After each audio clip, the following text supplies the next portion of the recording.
All right, we're live. Thanks everyone for joining today. I'm here with Ray Hespen, CEO of Property Meld. We're going to learn what a meld is. That's one of the first things we'll learn today. This is great. Well, and I'll tell you the story how we got it, by the way. But thanks, Guillermo. Appreciate. Super excited to be on. Oh, right on.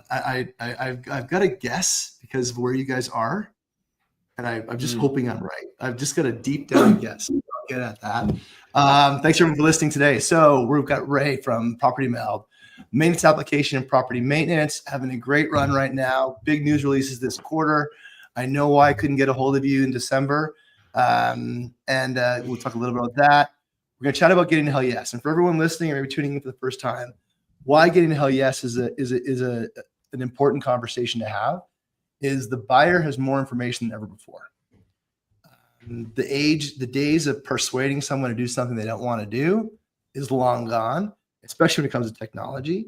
And one of the things that we've got to do as sellers is make sure that we're matching the fit and the problem that the customer is seeking to solve versus, showing them the garden path, the old expression of you can bring a horse to water, but will they drink? Like, we're trying to find faster deals and faster sales. It's about finding the archetype or the characteristics of a buyer that's trying to solve a specific problem. Now, I think what's really interesting or special about our conversation today, we both sell the maintenance side of things. I would love to hear about some of the early days when maintenance. I mean, I've got a theory that maintenance wasn't priority number one for a number of years, particularly over your life cycle. So if you could even share a little bit about how you talked and found the original people that were trying to solve maintenance, because in many cases, it's still the bottom of the priority poll. And what that looked like, how that felt, because it is while critical over the last few years, it may not, it just depends on the market. Right. And so if you could share a bit about that. You're in South Dakota. I'm currently in Alberta. So we're Midwesters by heart. So I'm thrilled to chat with you. And I love what you guys have done. With respect to building a tech company, the only other example I can think of is you might remember Great Plains software out of Omaha. Right. Great Plains in Fargo. Isn't that the one in North Dakota? Yeah. Fargo. No, it's sold Fargo, to Microsoft. Right. That's one of the largest enengiring operations in the United States or even the world, and they're in Fargo or something like that. Yeah. I'm curious. Those are amazing stories, right? I mean, it's particularly that was I think 20 years ago, maybe 20, I don't know how long ago, but those stories, it's hard to do.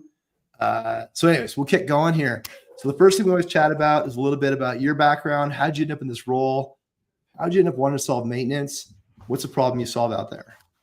Yeah. So great question, by the way. So I always tell people I had a little bit of an unconventional path to this. I barely passed engineering school with a 2.9 GPA. I was definitely one of the ones. And not only that, I was a mining engineer. So oh my God, my dad's a mining engineer.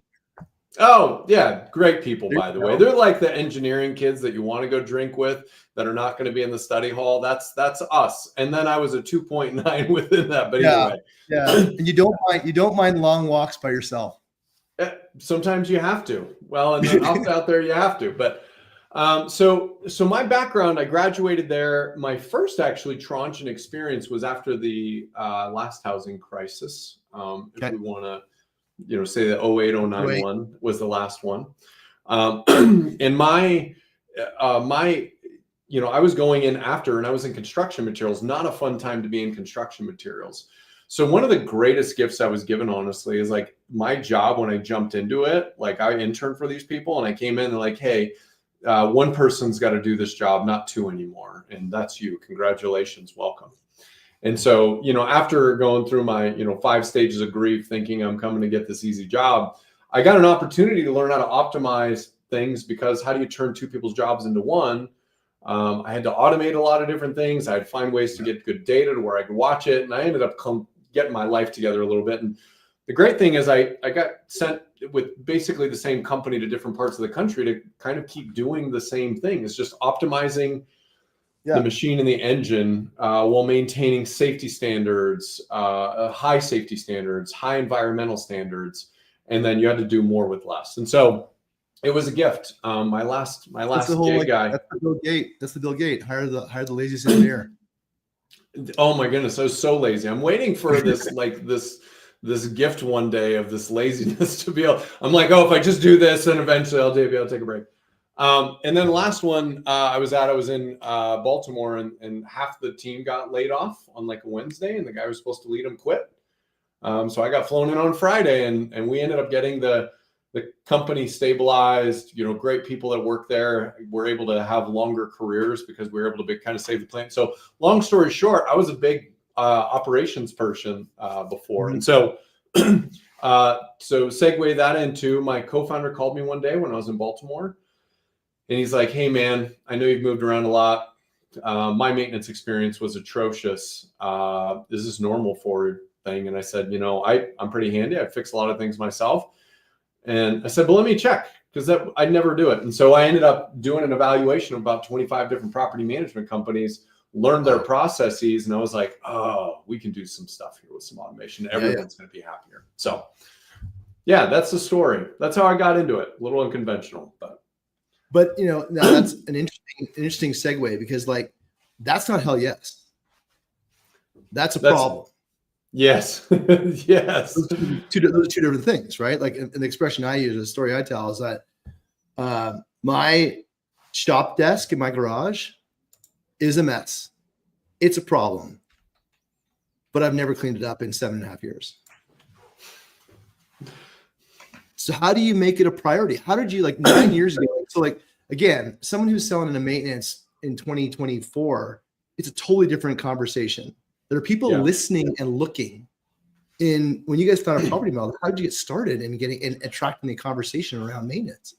Yeah, so just a little bit of background. So Property Melt automates, you know, kind of front end to back end, all the coordination, follow-up, communication, scheduling, all that sort of stuff. But to start, it was kind of, and I didn't mean to bring a prop, Guillermo, but I happen to have one next to me.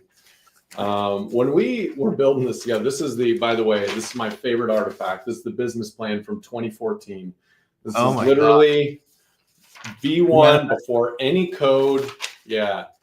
And I actually, the way that my brain works is I need to go understand the process. So when I had a good sense of the process, we started building a product that would solve some of the process things. Now the biggest thing is like getting somebody to buy into a new process, right? It's like, it was a nightmare. So when I remember when we first started pitching, I think I had a Motorola Razr and I had like the earbuds up to my ears, and I'm just dialing through my cell phone at this point, right? Like I'm just calling random property managers, and I would pitch and be like, you know, property management software, got it, don't need you, thanks. And then I'd be like, well, property maintenance software, no, we're a property management company. No, thanks. And then the thing that I started doing, and a lot of that's continued to carry on, is like, hey, can we just talk about maintenance? And people do like to talk about their problems. And I would spend time asking them questions about how they were handling things within that process.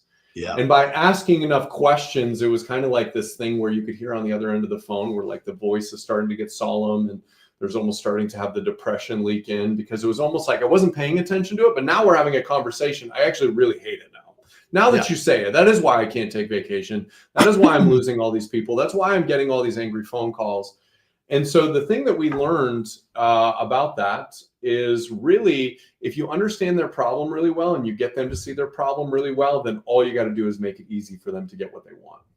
Yep. And so that's what a lot of our focus has been, even as a company, and since still, is we have to be insanely good at going and learning their problems, and then 2, getting them to also learn their problems. If we can't do that, there's no amount of incentive. There's no amount of what do you call it? The garden path. Yeah. Garden path. Yeah, we're all creatures of pain, and we will look for the thing that we will focus on the most pain, period. And so anyways, we've gotten obsessed about that. In those first few, so like your property builds, I mean, it's grown quite a bit. I mean, it's over 9 years, it's grown quite a bit. What was the first problem you solved? Communication and follow-up. Table stakes on maintenance, right? And again, if you look at that little chart, like, you know, the flow chart there, it's so hard to consistently follow up on things in a systematic way. So, and if you think about for every 1,000 rental units that somebody has, there's going to be 400 individual instances that require multiple follow-up points. Yeah. And the likelihood of a human being doing that correctly 100% of the time, when follow-up often requires touching base with another human, is almost nothing. But then the pain that comes from that is super painful. It's the negative reviews. It's the angry call. It's the investor who calls you and rips you. And so those are like, I need to solve for follow-up. So those were the two biggies as we started. Follow-up and communication were the big pain points. The big problems. And, I would probably go as, for everyone listening, I mean, these are also maintenance folks that are doing the stick handling. And so their strength in life is in a different space than follow-up and communication. Like, one of our customers says, like, they have a different kind of genius, right? And so you can either choose to hire somebody to manage all of that, hire an application to do that, or try and make the dolphin climb the tree faster. I like that. I love that. Well, and I actually think the problem is, because it's such a different skill set, you had to hire what is skill sets in the wrong thing in order to solve the system, right? What maintenance coordinators should be exceptional at is soft skills, talking, understanding, relationship building. That's what they should be at. But when you've got those problems, you had to make them logistics experts and organization gurus and super hyper disciplined. I've got 19,000 sticky notes and I've got my own process and system. And so the problem is, you need that to prevent the soft skills from being required. But the reality is the soft skills are what you actually need to find vendors, hire technicians, get them to stay, talk to residents down off a cliff, like all those things. The gap in the business model, or at least the technology meeting the business model, a lot of the times made us hire the wrong people, because that was less painful than solving it with technology and being able to bring the right persona into that particular scene. Well, it also feels like the job description that can be approved, right? I mean, you're looking for hiring a maintenance coordinator. You want to put something out there that speaks to soft skills and has a communication background. The conventional way of doing things might just say, no, here's a job description I posted last year, and this is the one you should, or 2 years ago, and use this one. Top priority. Yeah, top priority. Yeah. How well can you get yelled at without walking out the building? And it's such a negative job. I think these are all very real problems that are super important. But the dolphin up the tree, I might have to steal that one, Guillermo. It's all yours, man. I mean, it really is like, they're put into, and I think this is also, so my hunch or my theory is that the big reason why there's so much turnover in this role is because we're asking them to do something that takes an unusual amount of energy for that person. So everyone's got strengths, right? And if their strength was to go and just fix things, they're probably much less turnover. But the fact that we're asking them to fix things, be one thing, all the techs we talk to every single time, I ask them, what's the first thing you say when you walk in to talk to a resident or a customer? And they go, well, I said, no, what's the first thing you say? No, what's the first thing you say? What today when you walked into a customer, what was the first thing you said? I'm sorry. Is that the first thing you said? How often do you say I'm sorry? I say I'm sorry probably 17 or 18 times a day. How does it feel? Wow. Well, it feels like crap. Why are you sorry? I'm sorry something went wrong. I'm sorry I'm here. I'm sorry you haven't had AC in 2 days. I'm sorry it's 110 outside. I'm sorry I'm late. I'm sorry there's an accident in the interstate. And if that's your career, is to say I'm sorry every day, that stacks on you. Bro. That is so real. So the way that by the way, that is such a personal story that is true, and why. I actually, I think about even this interaction, the interaction that you and I get to have in this very moment, I would consider it positive. You and I get to look forward to this block on our calendar day, and we sit there and go, oh, I'm looking forward to this. This is great. Yeah. And so we've got parts of our job that inherently are positive, and we got parts of our job that are inherently negative. And that's where I think maintenance professionals, whether it be technicians, dispatchers, property managers, it's almost all negative. And if you take about the thing, like how many calls do you get to say thank you for the nice work that you've done? Yeah. 0. As a matter of fact, you learn to hate the phone. Why? Because there's always bad news on the other side of it. It is an unwinnable game. Yeah. The only thing you're trying to do that day is to create less losses. And that is brutal, which also explains why the extremely high turnover rate. Yeah. It explains why people with serious experience and really leveling up talent tend to disappear before the pay follows with it. There's a lot of negativity in there, and it's because it's an unwinnable game, or at least historically it has. I think it's gotten to be a lot more winnable, especially in the last few years. Well, I think this is where you and I share a mission, right? We share the mission to make life better for the experts. We call them experts, but techs, however you want to label them. We share a mission in making life better for the experts, giving them technology that's designed for them and for their job, versus like you, I came from an operations background in setting up software. And I think back to all the things we ask people to do is just unnatural. Like we use expressions like, hey, they're out there, fat fingers, et cetera, et cetera. And like fat fingering that's what you need to torque a wrench, or, like you need to be strong, or whatever the system was. It's all stereotypical, but we would have to explain to people that you don't understand. Like you can't ask people to type in this would be like, call this like 10 years ago, a UI from 10 years ago on a mobile device that was like, a quarter of the size of a mobile device now. And you're asking them to type in something on an SAP Fiori screen. And you're like, it's no wonder they can't get, we're setting them up to fail.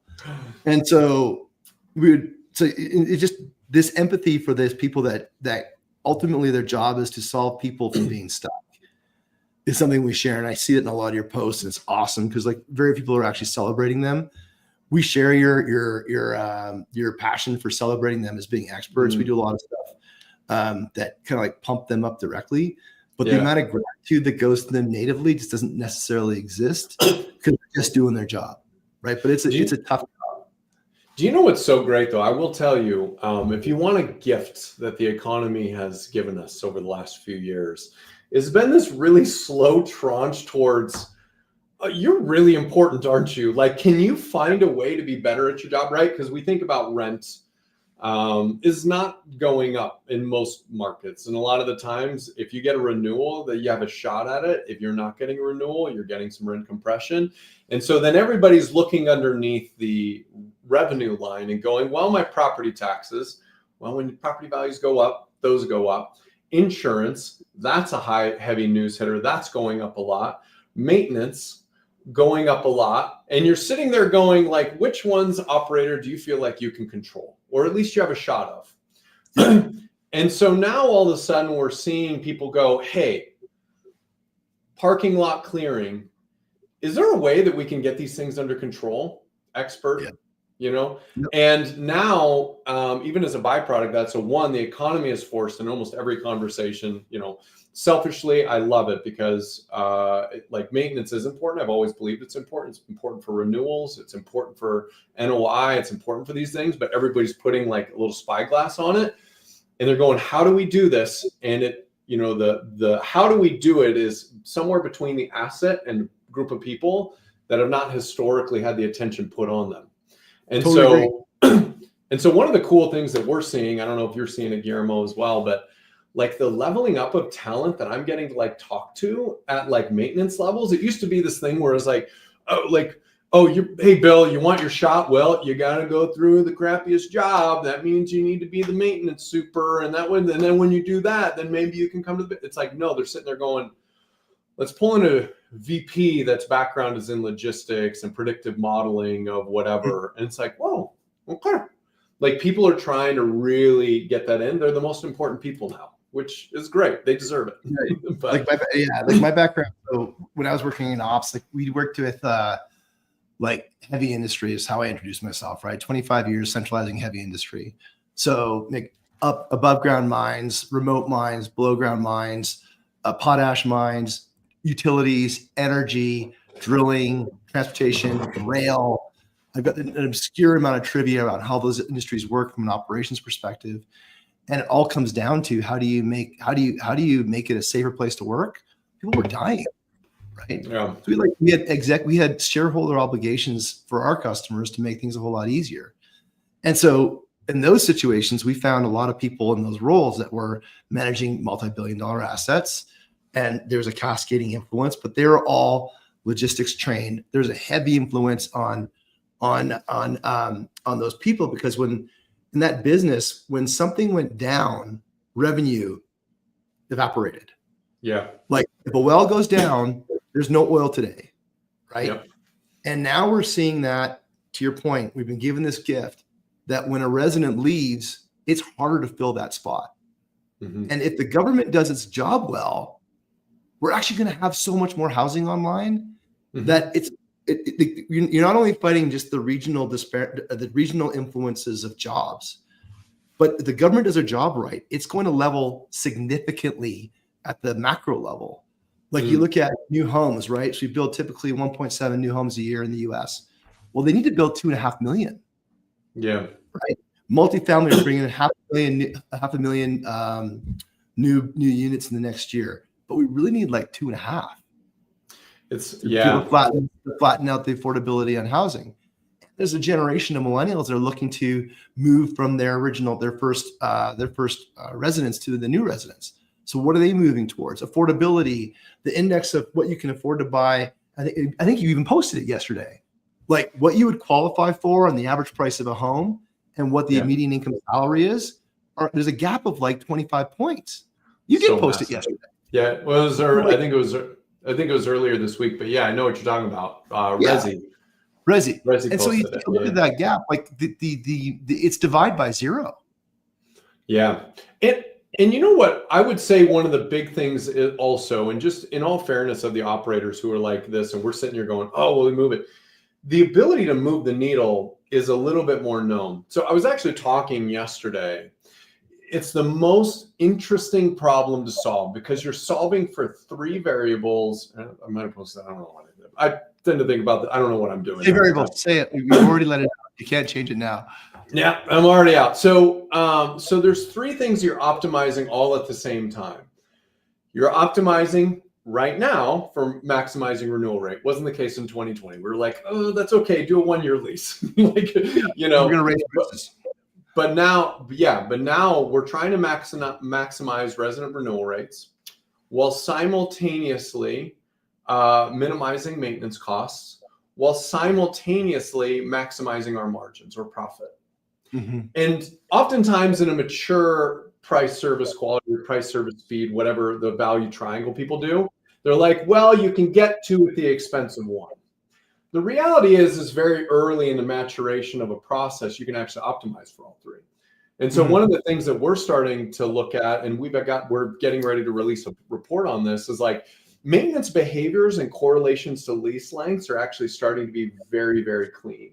So everyone is going to go, oh, if I had a choice of a 10% more expensive vendor against increasing my lease churn by 10%, which one am I going to choose? Spend more. Like it's going to totally disrupt that because now we've got that ability while simultaneously balancing the lowest cost to where you can actually net out all those things at the same time.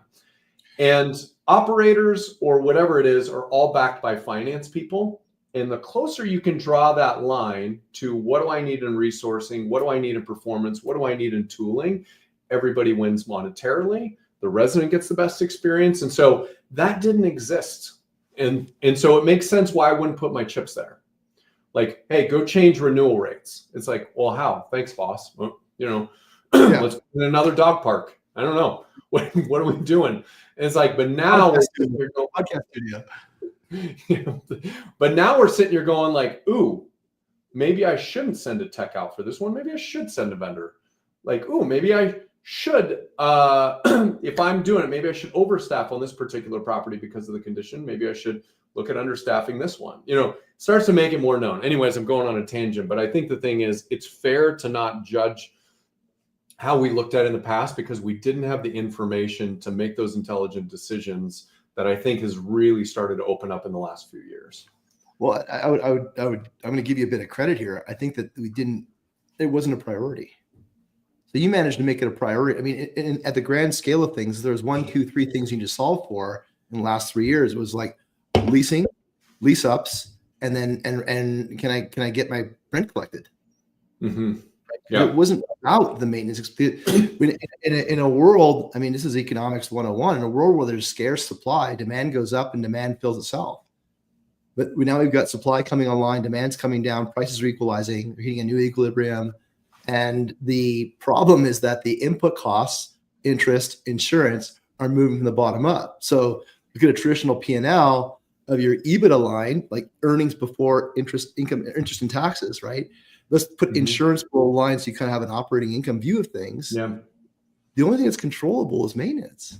And you manage it. Everything else is kind of like if you're a Covey fan, anybody listening, like circle of control, circle of influence, and then there's the weather. Yeah. Right. Right. Weather. You can influence your insurance. You can influence your interests, but those are long run items that you as an operator may not have influence on. So what can you control? Resident experience, maintenance experience. You know, and what's great is, I'll tell you the other gift, and you're in manufacturing. By the way, potash mines and like we, as a cement business, we took those byproducts. And so we could probably jam out about that a little bit, but the other thing that I think is like, as part of that, like in manufacturing, which is like, it's a very, very mature industry, hundreds of years of manufacturing prowess. You have Six Sigma, all these things that have been built around best practices that are super well known. What happens eventually is those margins get squeezed. People can still make money. We know how to do it. But if you were to dial down back into the maintenance aspect of that, so I ran mobile equipment maintenance at all these operations that I was at, in addition to the mining and production and all that sort of stuff. And it's like, if you were to sit there and be like, just like you were saying, if a piece of equipment went down, huge money costs. And so that entire industry moved as much as humanly possible towards the proactive repair space, because they knew the monetary aspect and the impact of that stuff, that it was very rare. And corrective is 10x more than preventative, right? Exactly.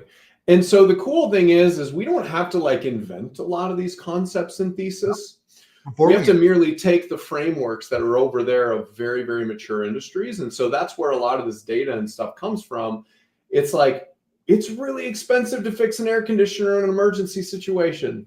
Like, it's twice as expensive, actually. How do we get that over in February?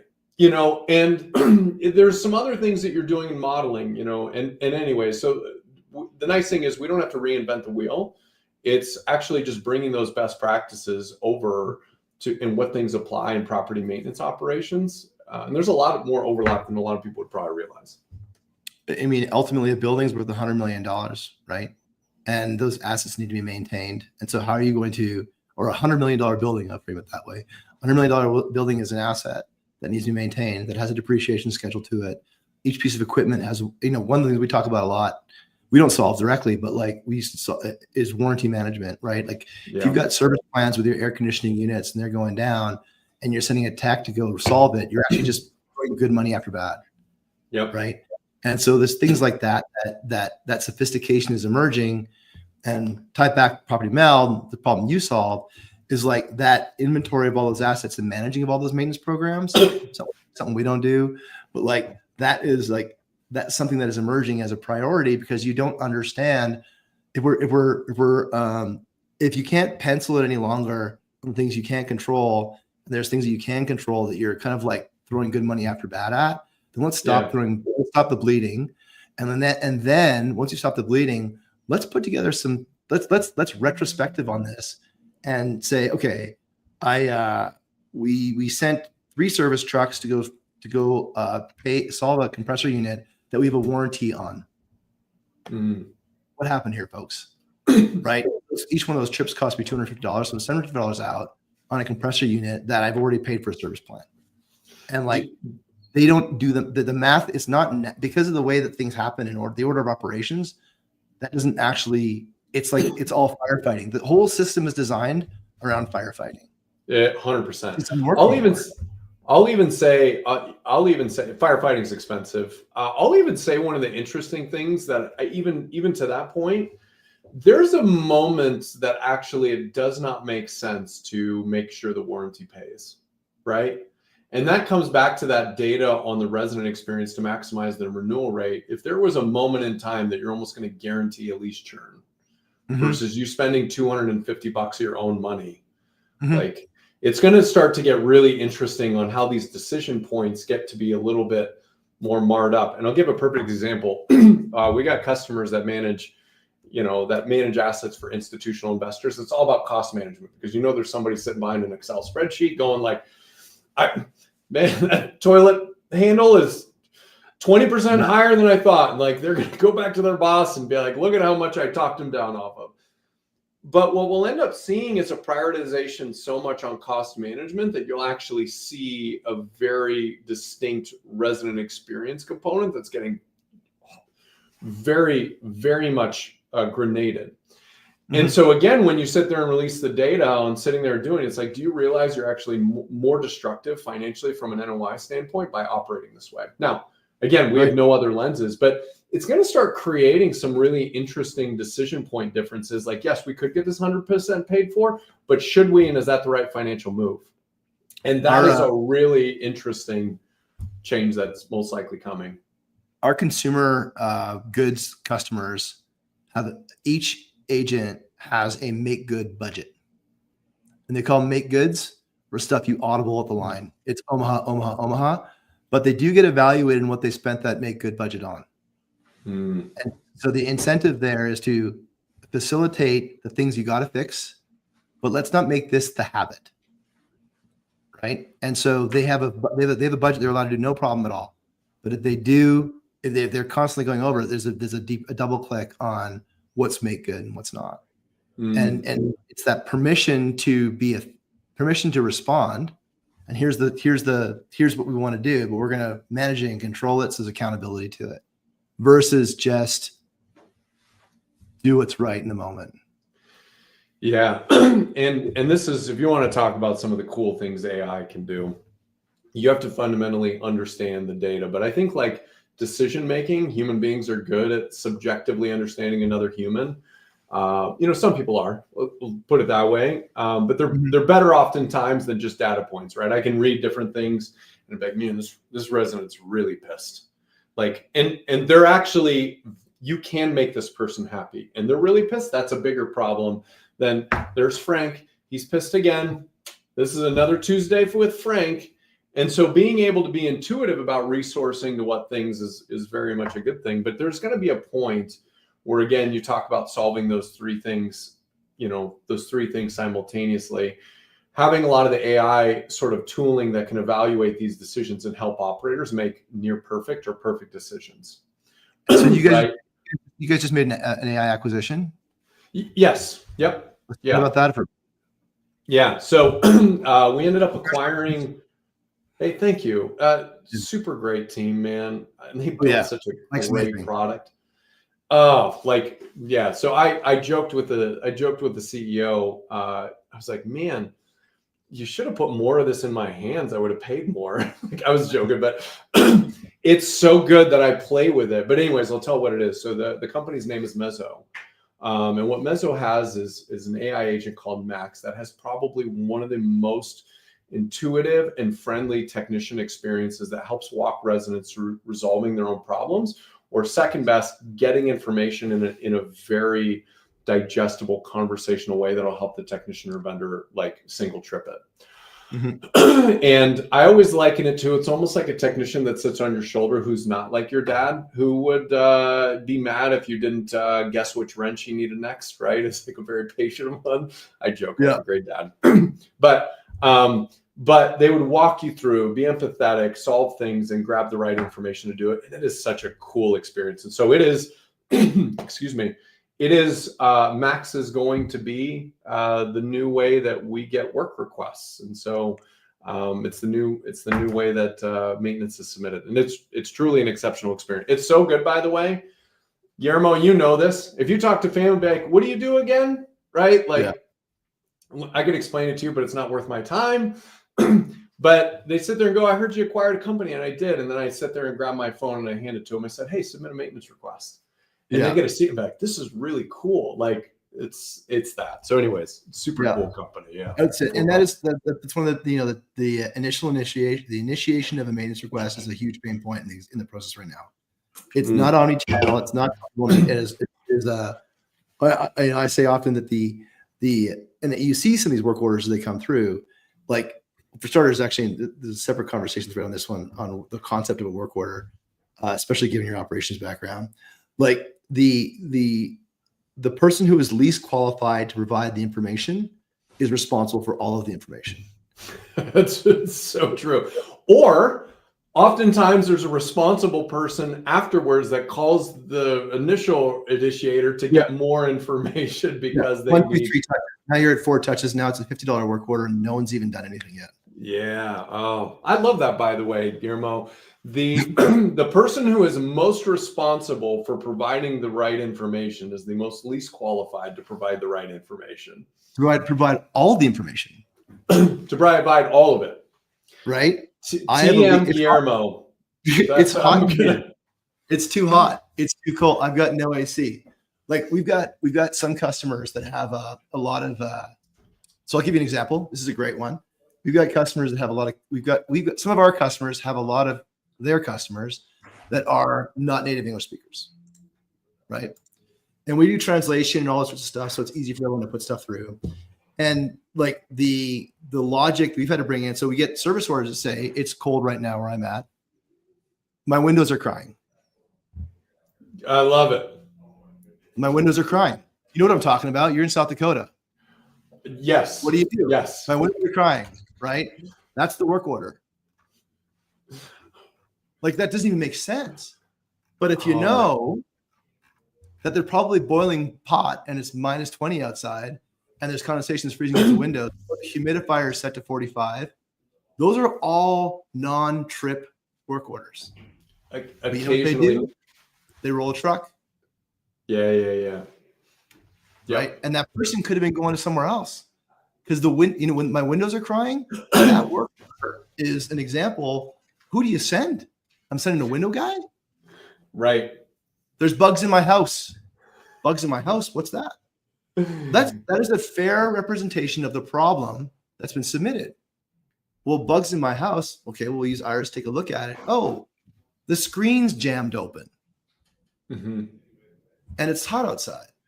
Yeah. So being empathetic to all these people and the way they express their problems helps to solve a lot of the problem that we have in the initiation of the service request problem. And so what I was getting at, like, I would love, and if you can take this platform too, is like the premise of one request equals one work order has to be demolished. Because the true nature of every other service management process is you've got a service request that is attempted to be deflected, resolved, or triaged, and then you get the work order. And the appropriate ratio is like 3 to 1. It isn't 1 to 1. I don't honestly know what the ratio is because we've got remediation metrics today based on some things that we do. But I think that's been a big gap in visibility of like which ones can be, should be, and a lot of the after the fact, it's hard to intercept that. And so hopefully we've got a little bit better line of sight. I will tell you, I love the concept of the most responsible or the only responsible one for submitting the issue can sometimes be the least qualified, or at least have a variation level of qualification. I think is a brilliant concept. And I think like you're giving the jesting of my windows are crying is a funny one. There's some of the ones that we've seen, and I've had customers send it to me, but like, you're never going to believe this. Like my roof got ripped off. Like, what?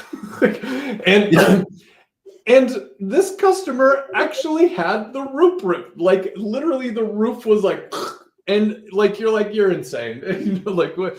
Got it. But I don't know how to articulate that. And if I was like, hey, listen, the trusses are separated from your outer wall. And there is an air gap between the roof and the top wall, we'd all be running and scrambling, being like, holy crap, but the reality is the roof is ripped off. Yeah, okay, whatever. No, it actually is. So that's wild. Yeah. So these are, we're riffing and there's lots of education here. kind of bringing back to, we do have to end this at some point in time. Talking about hell yes. So we've talked a lot about the frustrations for initiation. We talked about the market where maintenance is priority. We talked about maintenance is there. There's a not just a kind of like an inconclusive or a subjective. We're seeing an objective connection between maintenance and revenue. Mm-hmm. So the market is getting bigger because the people that care about revenue, there's more of them than people that care about operating expenses.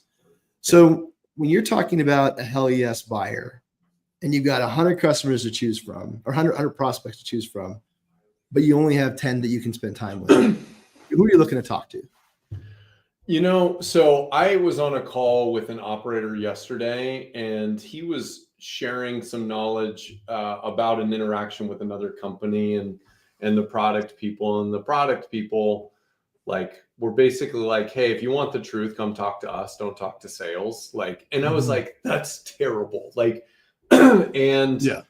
One of the things that I think we've ingrained well on is anytime we have a conversation, and the thing that we judge our own team and company on is like, if they have meaningful pain that we know we solve, that is a deal. Like that is the one you've got. And so again, I'm a big fan of Zig Ziglar. Zig Ziglar changed how I foresee sales because I felt like he was a really ethical salesperson. He was very much problem solving esque. And he's got first two things. One, you have to identify their problem. There's a reality that I know in property management. I've talked to thousands of operators. I probably already know your problems. But the second one is, do you know your problems? And it's really in relationship to how important are your problems. Oftentimes they know it. Do they know how big the problem is, or where does that need to be in the stack rank? So everything that we do in our sales process is probably annoyingly question-based to understand their problem. And then once you get that, I know usually before I get off of, the discovery phase where I understand their problems and I chat and walk through why this, what's happening there, well, what's causing that. It gives me a very good, picture of whether or not that person is going to go forward before I even do anything. Because the thing that I think the thing that we undervalue a lot of times, or we think if we're software and we're selling something, we think for some reason they're not smart enough to make the right decision. Like I've got to come in and do this. The reality is if you make it so abundantly clear about why that problem has to go away, then you just need to walk them through it and help them along. Like you actually can get out of their way at a certain point, but you've got to get helping. That right. Yeah. And they call it same side selling, where you sit there and go, no, we're both working this problem. And we'll be I actually think one thing that we're proud of is if they're not a good fit or we don't solve that problem, we're very candid with them. Like that's I met that. We used to try, and we were discovering the market. We would be a lot of, we can do that. But I found that got us, it ended up costing me time and money, not because it was consuming my resources. Like I was talking to people I shouldn't be talking to. Because now we're very clear with the world that we want to solve. I tell everybody, our team, they repeat it, service request to work order. That's the only part we want to solve. There's the property meld, there's the et cetera. All the companies that solve the rest of that problem downstream, but we're not going to be best in the world at that. That best in the world already exists. Yeah. So knowing that, and then we just dig in on those questions. Yeah. Yeah. It's and again, if you make it abundantly clear on what problems they're solving and they agree with you and they understand why it's important, then it's a matter of just getting out of their ways. And the only thing I will say is just human beings, we're not necessarily change. You would not call the default of you would not call the default of humanity like loves change. We don't. And so that's why there's where a billion of us on the planet. We survive. We don't do exactly. It keeps us safe, right? No change is safe. And so that is the job of a sales professional or solutions professional, to basically help, I guess, Sherpa through some of those things and be like, let me help you think about what problem you want to do next. Well, I got to think through this. How do I help you on that? And so the whole idea is that is their job of helping them block and tackle, encourage, remind And that way they can get to a thing. And then obviously the best feeling in the world is when you get somebody who is not dealing with the problems anymore. And there was just this giant feeling of weight lifted off their shoulders and you helped them get there. And I had a chat with it was Michelle Roberts Moore. And I asked her, I said, how do you know when you're at hell yes? And she goes, I can tell by the look of relief on their face. Oh yeah, it's so true. Yeah, it's why cameras got to be on, baby. You gotta know if you're hitting it. Like, yeah, what? Oh, yeah, okay, you can do that. So a couple questions. We'll aim towards ramping it up. It's like from a maintenance perspective. Now you guys are big and you've been in this for a long time, so you've got all the SEO and you know all that stuff. What are people typing into Google and it shows up? What's the problem they're trying to solve? How are they expressing their problem? It's a great question, Guillermo. If you've got the answer to that, please let the marketing team know. I would say this. There's a reality that education of the industry is still monumental right now. So that's how we get business, is we continue to learn about the industry, educate the industry. And a lot of the times people go, oh, these people really care. They're learning about it. Let me go and explore more. And so that's how we've had to admittedly win, is just educating. And not that we're operators, because we're not. We can take what we see and surface that and talk to operators and surface that and be like, here's what we're seeing. Yeah. And through that education, it starts to create demand and focus. And so, Guillermo, like you were saying, when we first started, nobody cared about maintenance. They just knew they hated it. And then I think there was a moment where I was talking to our leadership team, the executive team. I was like, what do we want to accomplish this year? I was like, 2021, I think our now director of marketing was like, I want people to quit questioning whether or not maintenance is important. They wanted to do that in 2021. Yeah. And the beautiful thing about seeing where you see the titles, the regional maintenance manager, regional maintenance director of maintenance, national maintenance director, the titles are emerging.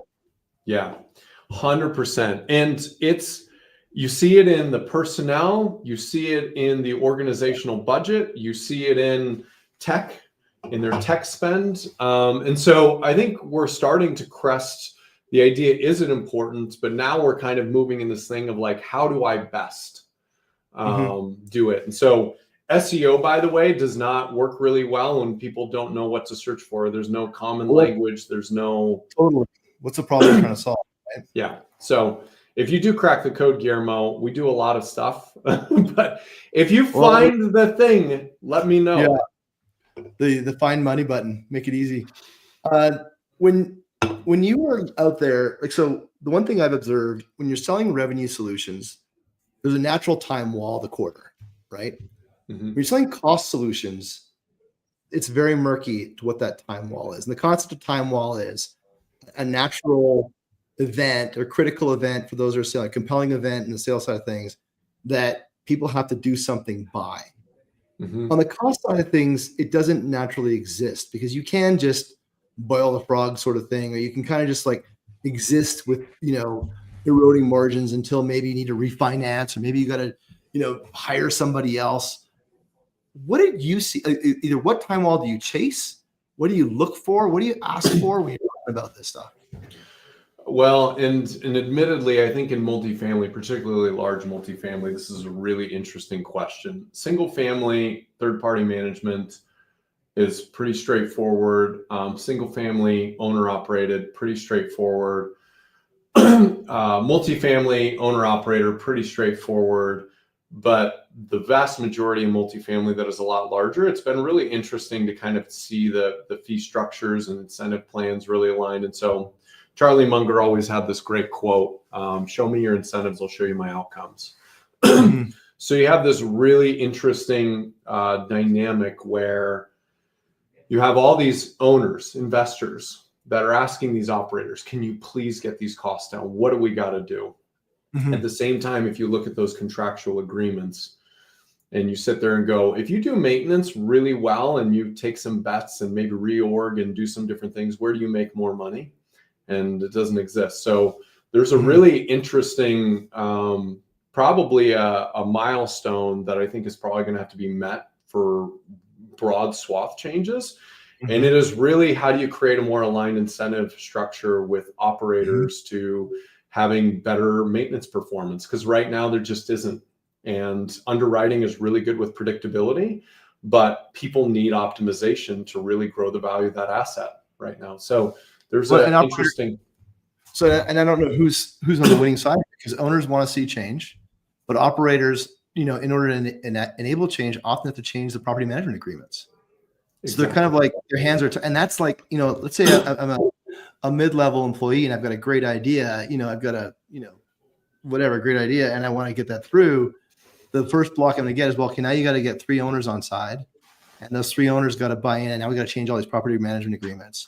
And you're like, you know what? I'm just going to go back to my job and keep banging off. Yep. And so what will, my guess is, who will lead the charge, particularly in multifamily, is going to be the owner operators, who are going to take some bets and prove out some models and say, yep, we're getting better NOI on this. We're getting better lease, our renewals rates are higher, our maintenance costs are lower, and we're doing it this way. And then people will have, the data and information to show the investors, hey, listen, I'm going to do a different property management agreement, and here's why it's in your best interest, and here's the data to show that. Okay, I'll sign on. So probably be us, and it's up to us to get the case studies, to get them on stage and have those conversations, to share 100%. The story, that there's a path forward, right? 100%. People that are starting in a business or out there selling right now, given your experience, what would you tell them to kind of look, if they're trying to get to hell yes, what would you tell them to look for? I'll give you the horror story, which is going to tell the advice and why I think this advice is valid. Perfect. So when I was in college, I worked at GNC. I think I was part-time. I was like the #1 sales guy. When I was in college, I sold cell phones. I was part-time. I was like #1 sales guy multiple times. And I was a part-timer. I came to sell Property Mill. I was getting my ass absolutely handed to me. And the big thing that I realized is, when people are coming to you and they walk in the DNC store, they walk in the Verizon store, and they say, I need a phone, they already know they need you. You're just guiding them, which is awesome. But a lot of the times, if you want to be a true excellent, or you're breaking something new, or you're innovating in a space that hasn't, you have to really focus on the part up that, like, having that conversation to convince them to go to GNC. You have to learn how to do that. Zig Ziglar is a great resource. And so becoming a fanatic with their problems and becoming fanatical with understanding how to get them to see them will make all the difference in the world. And I think it's the right way to do business anyways. So and I find it goes deeper than my experience has been. And this might be just my enthusiasm or whatever, but something that I'm really checking myself on is, there's a psychological part to problem acknowledgement. I can't tell you your problem. You have to say it out loud. 100%. And when you say it out loud, you imprint it in you said it out loud. You thought about it. You thought about how you want to say it. You said it and you heard it. And now it's personal. Yeah. And you got to find a way to get there without it being a hit to your ego, because nobody likes to call their baby ugly. Who should we talk to next? It's been a great conversation. I'll kick some names over, Guillermo. I'll kick some names over. I got some ideas. Awesome. Best way to get a hold of you? You can email me if you want to check out Property Mill. Go to our website. If you want to take a look, my email is ray@propertymill.com. Obviously available on LinkedIn as well. Probably one of the best ways to get a hold of me. Nice. And a bit about MX Summit. I'll pitch there. Yeah, September. It's the dedicated maintenance conference that we bring in great operators, speakers, small groups to really go think through major problems. And so it's great for executives to understand what they're doing ahead, but it's also super great. We have a lot of people bring their team members to get sharp on some of their skills, processes, organizations around maintenance. You can be a customer, not a customer, does not matter. We have both there. And it's a really great event. We've doubled every year. There's been a huge demand for it. So it's in Rapid City, South Dakota, September. I don't know. mxsummit.co is where you can find out more information. And you can play Up Down at the rodeo. Dude, there's gonna be like, apparently marketing's got this. It's gonna be a blast, like this rodeo thing. It's gonna be very cool. But anyways, if you don't follow rodeo, there's a betting game you play called Up Down. It's a lot of fun. I love my rodeo. I love it. All right, cool. Thanks for everybody for listening today. This has been an outstanding session, Ray. Thanks a ton. Please follow Ray. I know you're dripping some more data that you guys have been. We were going to talk about it, not running out of time, on the correlation and the surveys you guys have done with respect to maintenance and revenue. So if you care about revenue, you care about maintenance. Ray's got the data, and he's going to be sharing that with the world coming up to help everyone kind of build their business cases and understand their priorities. I guess another kind of comment to that: if you care about renewable revenue, you care about maintenance, because it is 5 times more to acquire a new resident than it is to keep one that you've already got. Listen to us on Apple, on Spotify, like, follow, comment, all those things. We love that sort of stuff. It helps us keep this thing going. Gives me energy, gives our guests energy. This will be on LinkedIn. We'll have a podcast coming out. There'll be a blog post, all that to keep sharing the little nuggets we got today. Please engage with all of them so we can kind of like hear what's going on and hear what we're talking about and get some feedback. Ray, this has been outstanding today. Love the chat. I look forward to seeing you in person. You going to RecCon?